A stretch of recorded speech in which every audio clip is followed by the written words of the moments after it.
السلام علیکم ورحمۃ اللہ وبرکاتہ۔ آج ہم بہت ہی اہم فضیلت بتانے والے ہیں، بہت ہی خاص، کم ٹائم میں بہت زیادہ ثواب حاصل کر سکتے ہیں۔ سورہ اخلاص کی فضیلت۔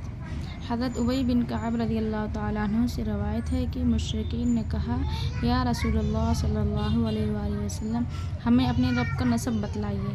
اس پر سورہ اخلاص نازل ہوئی۔ سورہ اخلاص پڑھنے سے تہائی قرآن کے برابر ثواب ملتا ہے۔ حضرت ابی بن کعب رضی اللہ تعالیٰ عنہ فرماتے ہیں کہ جناب مصطفیٰ صلی اللہ علیہ وآلہ وسلم نے فرمایا، جس شخص نے قل ھو اللہ احد کی تلاوت کی، اس نے تہائی قرآن کی تلاوت کی۔ اعوذ باللہ من الشیطان الرجیم، بسم اللہ الرحمن الرحیم۔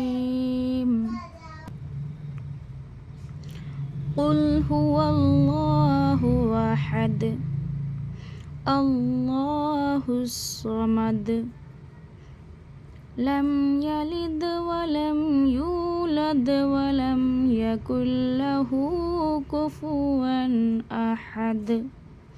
صدق اللہ العظیم۔